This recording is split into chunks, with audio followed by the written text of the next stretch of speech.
আচ্ছা, আগের দিনে কৃষিকাজ বুঝতে কার কার অসুবিধা হয়েছে বল? তোর অসুবিধা হয়েছে? তাহলে প্রাকৃতিক পয়েন্ট এলে কি কি বলবি? যার আগের দিনে লাগবে কারা করছে? তুই বল, প্রথমেই সামনে দাঁড়িয়েছি। হ্যাঁ, প্রাকৃতিক এলে কি কি পয়েন্ট লিখবো? উষ্ণতা, বৃষ্টিপাত, আর্দ্রতা, তারপর ভূপ্রকৃতি আর মৃত্তিকা। উষ্ণতা, বৃষ্টিপাত, মৃত্তিকা, ভূমিরূপ, মানে ভূপ্রকৃতিটা এইটুকু হয়ে গেল। এরপরে আবহাওয়া সংক্রান্ত অন্যান্য যে উপাদানগুলো পাশে লিখবো। যেমন বলেছিলাম যে তুলোর ক্ষেত্রে শেষের দিকে আর্দ্র হওয়া চলবে না, তুলোর গুটিটা ফাটার সময়, তখন যেন কথা নয়, তখন যেন শুষ্ক আবহাওয়া হবে আর রৌদ্র করজল আবহাওয়া হয়। ধানের প্রথম দিকে আর্দ্র জল জমে থাকলেও গাছের গোড়ায়, শেষে ধান কাটার সময়, গম পাকার সময় সবসময় শুষ্ক রৌদ্র করজল। গমের ক্ষেত্রে বলেছিলাম যে একটু হিমেল আবহাওয়া, সকালবেলা কুয়াশা বা ওই যে আমাদের যেটা কুয়াশা পড়ে না, আর এই যেটা ঢেকে থাকে কি যেন বলে, কুয়াশাতেই ঢেকে থাকে, অন্ধকার অন্ধকার ভাব, ওই রকম সকালের দিকটা এবং কম তাপমাত্রার ক্ষেত্রে ভালো।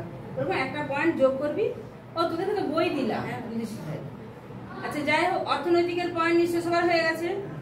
তোর কাছে পড়াটা শুনে জানবো কি কি লাগবে, অর্থনৈতিকের কি কি পয়েন্ট লাগবে বসে বসেই বল। হ্যাঁ, সেগুলোই লাগে।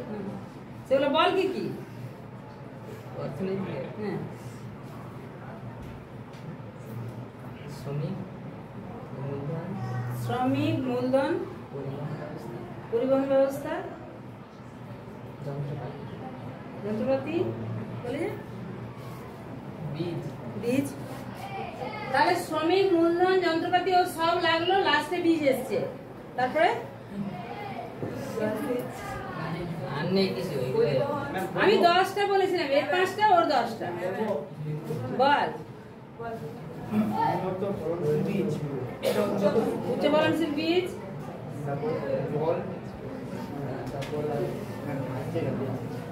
ও হাসবি না,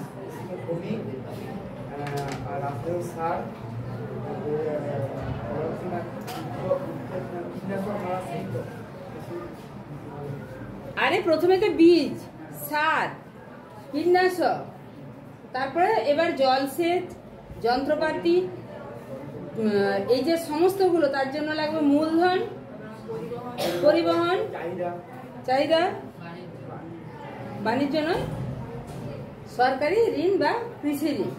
আচ্ছা, যাই হোক, কৃষিটা হয়ে গেছে। এরপরে আমরা শিল্প। আচ্ছা, লাস্টের দিকে যেটা বলেছিলাম সেটা হচ্ছে গবেষণাগারগুলো কার কার হবে। মুখ লিখে কিছু লাভ নাই, বল। গবেষণাগার, ধান গবেষণাগার কোথায় অবস্থিত? আর কোথায় আছে? পুষাতে ধানও আছে, গমও আছে। ধান গবেষণাগার আরেকটা কোথায় আছে জিজ্ঞেস করলাম। বর্ধমানকে পশ্চিম ধানের ভান্ডার। দেখ দেখ দেখ, মেয়েগুলো সব বই উল্টাচ্ছে। উড়িষ্যার কটক। কে বলল? জয়দেব। জয়দেব, আজকে কি পড়াশোনা করছিস নি না স্কুল আসছিস না? আজকে তো অনেকদিন পরে দেখলাম মনে হচ্ছে। দেখ দেখ, সচ্ছে না, বই দেখেই বললাম। আচ্ছা, ইক্ষু গবেষণাগার উত্তরপ্রদেশের লখনৌ। চা আসামের জোরহাট। আর কফি পরীক্ষা একটা গবেষণাগার থাকেই বলেছি। কর্ণাটকের ওই যে সরিয়ে তো একটু, ওই যে প্যাকেটটা কর্ণাটকের জায়গাটার নাম কি? চিকমাগালুর। আর এটা কি বাকি রইল? কার্পাস।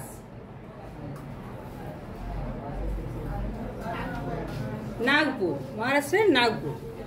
এবারে আমরা যেটা পড়বো সেটা হচ্ছে শিল্প। বলো। গম।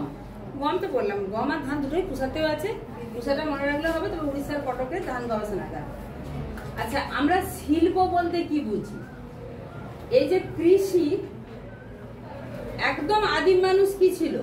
তারা গুহাবাসী, অরণ্যচারী, ফলমূল সংগ্রহ করতো, মাছ ধরতো, কোথায় একটা পশু শিকার করলো কাঁচা মাংস খেয়ে। তারপরে আস্তে আস্তে মানুষ দেখলো যে গাছের এই ফলগুলো বছরের একটা নির্দিষ্ট সময়ে দিচ্ছে, তাই তো পরবর্তী সময় পাওয়া যাচ্ছে না। এবং গাছের ফলগুলো একটা শিকারের জন্য যতটা লড়তে হচ্ছে, গাছের ফল গাছ ভর্তি, মানুষ তাতে ভালো থাকছে এবং পেটও ভরছে। এই করতে করতে, আমি ইতিহাসের ক্রমপর্যায়ে যাচ্ছি না, এই করতে করতে মানুষ চাষবাস করতেছি। এই যে চাষবাস বা কৃষিকাজ, এইটা পড়ার পরবর্তী ক্ষেত্রে মানুষের অগ্রগতির যে দ্বিতীয় পর্যায় বা দ্বিতীয় স্তরের অর্থনৈতিক ক্রিয়াকলাপ হচ্ছে শিল্প। শিল্পতে কি হয়, আমরা ডাইরেক্ট কোনো কিছু ব্যবহার করি না। আমরা গম খাই, সেখান থেকে আটা যে তৈরি করছি, ময়দা যে তৈরি করছি, বেকারির যে জিনিসগুলো, এখানে কি যোগ করলাম, তৈরি করা। এই তৈরি করা যখন মানুষ এবং যন্ত্রপাতি করে প্রাথমিক যে উৎপাদিত দ্রব্য যেটা প্রকৃতি থেকে পেয়েছিলাম তাকে পাল্টে অন্য কিছু জিনিস তৈরি করি। আমরা জানি যে সাবাই ঘাস থেকে, নরম গাছ থেকে কাগজ তৈরি, ঠিক আছে? তাহলে প্রকৃতি থেকে সাবাই ঘাস, প্রকৃতি থেকে নরম কাঠ, সেইটাকে মানুষ করলো যন্ত্রের সাহায্যে, কাগজে করলো। আমরা জানি সুতো, যেটা কার্পাস তুলো, কার্পাস তুলো যখন, তখন সেটা হচ্ছে কাঁচামাল বা কৃষিজ দ্রব্য। তার থেকে যখন আমি সুতা তৈরি করে দিলাম, তার মানে তৈরি করলাম, তখন কিন্তু সেটা শিল্প। আমরা পরিবহনের যে বিভিন্ন যন্ত্রপাতি, একদম এরোপ্লেন থেকে আরম্ভ করে এই যে একটা বাঁশ বেতের ঝুড়ি তৈরি করা, যেটা শুধুমাত্র মানুষ করছে, কারখানা করছে না, সেটাও কিন্তু শিল্প। সেটা ক্ষুদ্র শিল্প, কুটির শিল্প, এরকম বিভিন্ন নাম করা হয়েছে। যেগুলো ভারী কথা বললাম, জাহাজ তৈরির কারখানা, এরোপ্লেন তৈরির কারখানা, সেটা হচ্ছে ভারী ইঞ্জিনিয়ারিং শিল্প, কিন্তু সে শিল্প। পরে ক্লাস করছি তো নাকি, কিন্তু সেটা শিল্প। আবার এই যে বললাম যে মাদুর তৈরি করছে, যে ঝুড়ি তৈরি করছে, যে হাত পাখা তৈরি করছে, সেটাও শিল্প। সাইকেল তৈরি হচ্ছে, বিভিন্ন কাঠের জিনিস তৈরি হচ্ছে, সেগুলো প্রত্যেকটা জিনিস কিন্তু প্রকৃতি থেকে পাওয়া জিনিস থেকেই তৈরি। আজকে খনিজ তেল প্রকৃতি থেকে পাচ্ছি। আমি যেগুলো প্রথমে কথা বলছিলাম যে ময়দা শিল্প, চিনি শিল্প, কথা নয়, সুতো, এগুলো কৃষিজ দ্রব্য থেকে। আবার আমরা যে সাবান ব্যবহার করি, ন্যাপথলিন ব্যবহার করি, এগুলো কি কৃষিজ ফসল থেকে? কৃষিজ ফসল থেকে। এটা খনিজ তেলের 108 রকমের উপজাত দ্রব্য আছে, যেখান থেকে ন্যাপথলিনের মতো সাদা জিনিসও তৈরি হচ্ছে, আলকাতরা পিচের মতো কালো চটচটে একটা জিনিসও তৈরি হচ্ছে। এই তৈরি হওয়া কথাটার সঙ্গেই যুক্ত হচ্ছে শিল্প। তাহলে শিল্প কাকে বলে বোঝা গেল? শিল্পের শ্রেণী বিভাগ বিভিন্ন রকম ভাবে হয়। একটা কৃষিজ মানে কৃষিজ ফসল, বা শুধু কৃষিজ বলবো না, কৃষিজ বনজ বা উদ্ভিদজাত যেটা কাঁচামাল, সেখান থেকে তৈরি শিল্প। কোনোটা খনিজ সম্পদ থেকে তৈরি শিল্প। আবার বর্তমানে উন্নত মেধার উপর ভিত্তি করে প্রযুক্তি শিল্প, কথা হবে না, উন্নত যে প্রযুক্তি, বিভিন্ন সফটওয়্যার বানাচ্ছে, আমরা মোবাইলে সিমটা ঢুকিয়ে দিলাম, তার মধ্যে আমরা সিনেমাও দেখছি, গানও শুনছি, খবরও পড়ছি, সবকিছু করতে পারছি। কিসে? একটা ওই চিপ বা কিছু একটা ছোট্ট এতটুকু একটা জিনিস, যেটাকে বের করে নিলে আমি কিছুই দেখতে পারবো না, আর ওটা থাকলে আমি সবকিছুই চালাবো। এটা কিসের ফলে সম্ভব হয়েছে? প্রযুক্তির ফলে। প্রযুক্তিও একটা শিল্প। এবার আমরা কি কি শিল্প পড়ব? আমাদের প্রথম পড়তে হবে খনিজ ভিত্তিক শিল্পের মধ্যে লৌহ ইস্পাত শিল্প। আমাদের জিন্দালে এখানে শালবনীতে লৌহ ইস্পাত শিল্প হওয়ার কথা ছিল, হয়নি। কিন্তু আমরা একটু দূরে গেলে, আমাদের পশ্চিমবঙ্গেই কতগুলো আছে দেখ, বার্নপুর কুলটিতে আছে, দুর্গাপুরে আছে, তার ঠিক পাশেই ঝাড়খণ্ডের টাটাতে আছে। এবার এই লৌহ ইস্পাত শিল্পটা কি এবং কোথায় প্রথম হয়েছিল, কবে থেকে হয়েছে? তামিলনাড়ুর পোর্টো-নোভোতে 1830 সালে। এটা 1930 নয়, এটা 2030 হতে যাচ্ছে। তার মানে আজ থেকে প্রায় 200 বছর আগে। তামিলনাড়ুর পোটনভোতে। প্রতিদিন কিন্তু যুগ একটু একটু করে পাল্টাচ্ছে, তাই তো? তোরা জন্মের সময় যেরকম দেখেছিলি একদম হাতে এরকম মোবাইলে ছড়াছড়ি ছিল না, এখন তো মোবাইলে ছড়াছড়ি, সফটওয়্যারে ছড়াছড়ি, মানে কেউ এটা জানেনি যে যেন হোয়াটসঅ্যাপ, ইউটিউব এগুলো জানেনি, এরকম কেউ লোক নাই। তো তোদের ছোটবেলাতে এটা ছিল না, তো তোর ছোটবেলাতে হয়তো সেই ফোনগুলো, কিপ্যাড ফোনগুলো, নাকি তোর জন্ম থেকে এগুলো দেখছিস কিপ্যাড? হ্যাঁ, আমাদের জন্ম থেকে তো কোনো ব্যাপারই ছিল না, আমরা চিঠি লিখেছি তবে ঘরের সঙ্গে জোয়ার। যাই হোক, বাদ দিচ্ছি ওই কথা। আমি বলতে চাইছি যে এই 15 বছর 16 বছরেই পরিস্থিতি কতটা পাল্টে যাচ্ছে। তাহলে 200 বছর আগে কি ছিল? সেই সময় তামিলনাড়ুর পোটনভোতে প্রথম লৌহ ইস্পাত কারখানা গড়ে ওঠে, যেটা এখন সেরকম ভাবে কিছুই নেই। তার পরবর্তী ক্ষেত্রে 1874 সাল, 1800 সালের মধ্যে 1874 সালে কোথায় গড়ে উঠলো? বার্নপুর কুলটিতে, যেটা মানে আমাদের পশ্চিমবঙ্গ। তারপরে যেটা এখন সবচেয়ে বড় ভিলায়, কিন্তু আমি যে তিনটের নাম বললাম, দুর্গাপুর, বার্নপুর কুলটি আর জামশেদপুর, তার মধ্যে প্রথম বার্নপুর কুলটিটা অনেক আগে। তারপরে কোনটা হলো? 1907-8 সালে গিয়ে হলো tata iron and steel company.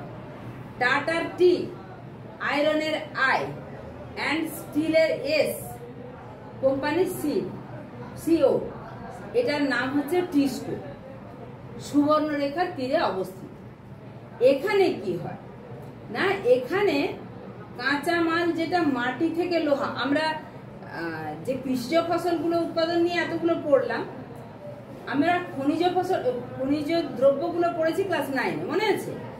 আকরিক লোহা আমি ক্লাসেই মুখস্থ করেছিলাম। কয়লা কোথায় পাওয়া যায় ক্লাসেই মুখস্থ করেছিলাম। জানি না কোন সেকশনে কতগুলো ক্লাস পেয়েছিলাম, মনে পড়ছে কিছু? কয়লা কোথায় কোথায় পাওয়া যায়, যে তালচে, রামপুর, এরকম করে নামগুলো তোদের মুখস্থ করিয়েছিলেন না? তো ওই খনিজ ভিত্তিক শিল্প হচ্ছে লৌহ ইস্পাত শিল্প, যেটা প্রথম আমরা ক্লাস 10-এ পড়বো। এই লৌহ ইস্পাত শিল্পে কি কি লাগে? লৌহ ইস্পাত শিল্পের নামটার মধ্যেই বুঝতে পারছি লোহা লাগে। লোহা কোথায় পাওয়া যায়? চাষ করে লোহা পাওয়া যায়। লোহা পৃথিবীর সৃষ্টির একটা আদি উপাদান, আমরা ক্লাস 8-এ পড়ে এসেছি, যেখানে কেন্দ্রমণ্ডলের মধ্যে পুরোটাই লোহা নিকেল, গুরুমণ্ডলের মধ্যে নিচের ভাগটা আর উপরের ভাগটা, নামগুলো কি মনে আছে? একটা প্রোফেসিমা আর একটা নিফেসিমা। প্রোফেসিমা উপরে না নিফেসিমা উপরে? যদি একটু বুদ্ধি খাটিয়ে দেখ, আমি নিচের স্তরটা বলছি লোহা নিকেল দিয়ে দিই, তাহলে লোহাও ভারী, নিকেলও ভারী। প্রোফেসিমার মধ্যে ক্রোমিয়াম আছে, নিফেসিমার মধ্যে নিকেল আছে, বাকি কিন্তু Fe, Si, Ma, মানে দুটোতেই আছে, মানে গুরুমণ্ডলের দুটো ভাগেই Fe মানে লোহা আছে, Si মানে সিলিকন আছে, Ma মানে কি বলো? Manganese, magnesium. তাহলে আমি ক্রোমিয়াম আর নিকেলের মধ্যে কোনটা উপরে থাকবে বলে মনে হয়? সবসময় ভারীটা নিচে থাকবে, নিফেসিমাটা নিচে। কিন্তু আমরা এখন লোহা নিয়ে পড়ছি, দুটোতেই দেখা যায়। আগ্নেয়গিরির অগ্নুদ্গমের ফলে বা ওই ফাটলের মধ্যে যে লোহার স্তর রয়েছে, লোহা বিভিন্ন জায়গায় ছড়িয়ে ছিটিয়ে আছে, কিন্তু যখন একটা খনি অঞ্চলকে আইডেন্টিফিকেশন করা হবে, সেখান থেকে তোলা হবে, তার মানে সেখানে একটা বিরাট কর্মযজ্ঞ চলবে। এইরকম যে খনিগুলো আছে সেগুলো আমরা আগে মুখস্থ করেছি বা জেনেছি। কাঁচা লোহা তোলা, লোহাটা তোলা হলো। এখানে একটা কথা বলতেই হচ্ছে, সেটা হচ্ছে বিশুদ্ধ কাঁচামাল, অবিশুদ্ধ কাঁচামাল। বিশুদ্ধ মানে কি না, তার মধ্যে পুরোটা পিওর, তার মধ্যে অন্য কিছু মিশানো না। তুলা থেকে সুতা তৈরি হয়, সুতা থেকে বস্ত্র তৈরি হয়, তার মধ্যে কোনো কিছু মিশানো আছে? কিন্তু মাটির তলা থেকে যখন লোহা তুলবো, তার মধ্যে কোনো কিছু মিশানো থাকবে? কোনটাতে মিশানো থাকবে, কোনটাতে থাকবে বল? লোহাতে প্রচুর কাদা মাটি থেকে শুরু করে অন্য উপাদান, অন্য খনিজ উপাদান। এটা যেমন কৃষিজ ফসল, আমি তুলোটাকে আলাদা করে নিতে পারি, ওইটা হচ্ছে বিশুদ্ধ কাঁচা, আর এটা হচ্ছে অবিশুদ্ধ কাঁচা। তাহলে লোহা লাগবে। আর কি লাগবে না, এই যে আলাদা করা এবং লোহাটাকে পুড়িয়ে গলিয়ে এর থেকে খাঁটি লোহা বের করা, এর মধ্যে লোহার আবার বিভিন্ন ভাগ আছে, যেটা হচ্ছে সংকরি ইস্পাত তৈরি হয়, মূলত ইস্পাত তৈরি হয়। এই যে তৈরি করার বিভিন্ন পদ্ধতি, প্রচুর তাপ লাগে, তাপ বিদ্যুৎ লাগে, তাই জন্য কয়লা। সবচেয়ে বড় কথা, যে কোনো শিল্প গড়ে উঠতে গেলে প্রচুর জল লাগে। জল কেন লাগে? প্রথমত কলকারখানার প্রয়োজনে, কলকারখানা ঠান্ডা করতে, আবার ওই শিল্পাঞ্চলকে কেন্দ্র করে যে জনবসতি গড়ে উঠলো সেই জনবসতির চাহিদা মেটাতে জল লাগে প্রচুর। আর কি কি লাগে, কি কি লাগতে পারে বলতো শিল্প গড়ে উঠলে? তোরা নিজেরা বল, তার থেকে আরো ভালো মনে থাকবে। তোরা শুধু কি দেখতেই থাকবি? বল বল বল, কে বলবি? হ্যাঁ হ্যাঁ, মূলধন লাগবে। আর কি লাগবে? আর বিদ্যুতের কথা আমি বলেছিলাম, তোরাও বল, বিদ্যুৎ তো লাগবেই, নাহলে কোনো মেশিন চলবে। যন্ত্রপাতি, একদম ঠিক। কারণ যন্ত্রপাতি ছাড়া, আমি বলছি ওটা থেকে এটা হয়ে যাবে, ঘাস থেকে কাগজ হয়ে যাবে, হাতে চেপটে চেপটে করে দিতে পারবো কাগজ তৈরি? যন্ত্রপাতিটা লাগবে। ব্যাস, ওই পয়েন্টগুলো শুধু মাথায় রাখবি। আবার এখানে ট্রিক্স খেলছি, এরকম শুধু পড়বি, মুখস্থ করবি। আর যেটা লাগবে চুনাপাথর, ডলোমাইট, ম্যাঙ্গানিজ, তিনটাই লাগবে। চুনাপাথর, ডলোমাইট, ম্যাঙ্গানিজ, এটা হচ্ছে যেখানে মানে যে একটা লৌহ ইস্পাত শিল্প কেন্দ্র আছে, যেটাই পড়ুক লিখে দিবি বীরমিত্রপুর গাংপুর, মানে ওই জায়গাটাতেই সবচেয়ে বেশি চুনাপাথর, ডলোমাইট পাওয়া। আর কয়লা কোথায় পাওয়া যায়, আকরিক লোহা কোথায় পাওয়া যায়, সেটা আমরা মুখস্থ করেছি। তার মধ্যে 6টা লৌহ ইস্পাত কারখানা এক জায়গায় আছে, সবগুলোর জন্য একই মুখস্থ, কেউ তোর নাম্বার কাটবে। তবে কিন্তু নিকটবর্তী খনি থেকে সবচেয়ে বেশি কয়লা বা লৌহ আকরিক নেওয়া। দেখ, কয়লার জন্য মুখস্থ করতে হচ্ছে কোন কোন জায়গা থেকে, আকরিক লোহার জন্য কোন কোন জায়গা থেকে মুখস্থ করতে হচ্ছে। চুনাপাথর, ডলোমাইট, ম্যাঙ্গানিজ, কি হচ্ছে তোদের? একসঙ্গে একটা মাথা দুটো কাজ করতে পারিনি। আবার এই ক্লাস চলাকালীন তোরা ডিস্টার্ব করছিস আমাকে। সাইনিক চুপ হয়ে গেছে, একদিন কালকেরই চুপ হয়ে যাবে। কি বলছিলাম দেখছিস, তোরা কতজনকে ডিস্টার্ব করিস? তাহলে আমি মুখস্থ করার উপায় বলছিলাম, সেটাই তোদের দরকার হলো না।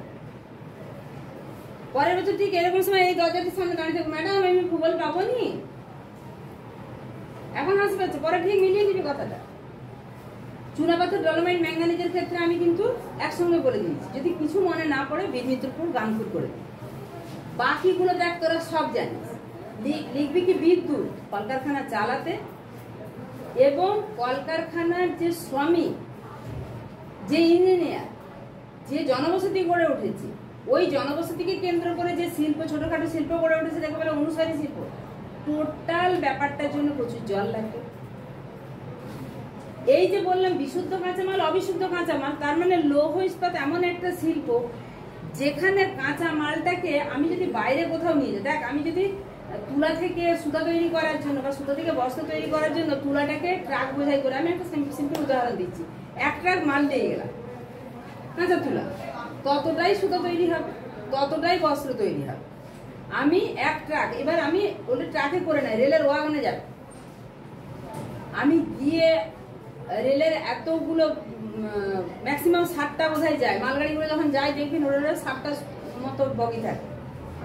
এই এতটা লোহা অন্য জায়গায় বয়ে নিয়ে গেলাম, বয়ে নিয়ে যাওয়ার পরে দেখবি 7টার মধ্যে অন্তত 40টা বাদ হয়ে গেছে। তাহলে ওই পরিবহন খরচাটা আমার কিন্তু ফালতু লেগে গেছে। তাহলে লৌহ ইস্পাত শিল্পটা কোথায় গড়ে ওঠে? যেখানে লোহা আকরিক পাওয়া যায় সেখানে, না যেখানে খুশি সেইখানে। বস্ত্র বয়নটা কোথায় গড়ে ওঠে? সব জায়গায়। এটা একটা দারুণ কথা বল। আজকে যেখানে শুধু চাহিদা আছে, মানে প্রচুর লোক বসতি, আমাদের যেহেতু গ্রীষ্মপ্রধান দেশ, সুতি বস্ত্রের চাহিদা, কলকাতার মতো অঞ্চলে প্রচুর চাহিদা, ওখানে করে দিই না, অসুবিধা তো কিছু না। কারণ আমার কাঁচামাল নিয়ে যেতে যা খরচ, আমার বস্ত্র যদি, আর আমি যেখানে কাঁচামাল পাওয়া যাচ্ছে আর যেখানে চাহিদা আছে কোনোটাই করলাম না, মাঝামাঝি একটা জায়গায় করি, যেখানে অন্যান্য সুবিধাগুলো আছে, বন্দর, এই সমুদ্র তীরবর্তী হবে, সহজে সুতো ছিঁড়ে যাবে না, সেখানেও করতে পারি। কারণ আমার পরিবহন খরচায় বাড়তি কিছু নেই, ওখানে আমি বাড়তি সুবিধা কি পেয়ে গেলাম না, সমুদ্রের আবহাওয়ায় সুতো ছিঁড়ে যাবে না। আবার মাঝামাঝি যে অন্য সুবিধাগুলো আছে, জলের সুবিধা পেয়েছি, জমি পেয়েছি। এখন তো জমি নিতে একটা বিরাট সমস্যা, দেখতে পাচ্ছিস তো, জমির জন্য সিঙ্গুর আন্দোলন, জমির জন্য জিন্দালের এখানে হচ্ছে না। সৌরভ গাঙ্গুলি আমাদের শালবনীতে কি ঘোষণা করলো, জমি নীতি নিয়েই বাদ হয়েছে। ঠিক আছে, আমরা যেটুকু খবর পাচ্ছি। তাহলে যেখানে জমি আমি সহজলভ্য সেখানে কারখানা করি না। তার জন্য এই কার্পাস বয়ন শিল্পের একটা নাম আছে, 1 বছর অন্তর অন্তর কোশ্চেনটা আছে। শিকড় আলগা শিল্প কাকে বলে, কেন বলে? শিকড় কার থাকে? গাছে। গাছের শিকড়টা আলগা হয়ে গেলে গাছটা থাকবে? তার মানে গাছটা যেখানে খুশি যেতে পারে, এই শিল্পটা যেখানে খুশি নিয়ে যেতে পারে। কোন শিল্পটা? কার্পাস বস্ত্র বয়ন শিল্প। এইটা হচ্ছে বিশুদ্ধ কাঁচামালের জন্য। আমি কার্পাস বস্ত্র বয়ন শিল্প যখন পড়াবো তখন আরেকবার বলবো, কিন্তু এখানে লৌহ ইস্পাত শিল্প প্রসঙ্গে কেন বললাম? লৌহ ইস্পাত শিল্প এমন একটা শিল্প যেটা শুধুমাত্র ওই কাঁচামাল উৎপাদক অঞ্চলের নিকটেই গড়ে ওঠে। আচ্ছা, আমার খনিজগুলো হয়ে গেছে, বিদ্যুৎ হয়ে গেল, পরিবহন হয়ে গেল। আমার পরিবহন ভালো হতে হবে, কারণ আমার যে ইস্পাতটা তৈরি হলো তাকেও তো অন্য কোথাও পাঠাতে হবে। বা সেখানে শ্রমিকরা যদি কাজ করতে আসে, তোদের 70-80 বছর বয়স হয়ে যায়নি যে শুয়ে পড়েছিস, সকালে ঘুম আমারও হয়নি, 4:30 অ্যালার্ম দিয়ে আমিও উঠেছি। আচ্ছা, শ্রমিক লাগবে, পারবি লিখতে 1 লাইন তার আন্ডারে কি কি কাজের জন্য, কেন? চাহিদা লাগবে। সবচেয়ে বড় কথা সুলভ, বা কি বলবো, সুলভ ঠিক নয়, মানে শিল্পের উপযোগী জমি নীতি থাকতে হবে। আর সবচেয়ে বড় কথা সরকারি আনুকূল্য থাকতে হবে। সরকার যদি পাশে না থাকে, সে রাজ্য সরকারি হোক কেন্দ্র সরকারি হোক, সরকার যদি পাশে না থাকে শিল্প কিন্তু গড়ে তোলা সম্ভব নয়। দেখ, প্রথমত 11টা পয়েন্ট হয়ে গেল। তোদের যে কোনো একটা শিল্পাঞ্চল গড়ে ওঠা, শিল্পকেন্দ্র গড়ে ওঠার কারণ এলো, শুনে লিখতে পারবি। এবারে তোরা একটু লোহা করি, কয়লা, এগুলোর জায়গাগুলো মুখস্থ করে আসবি। টাটা।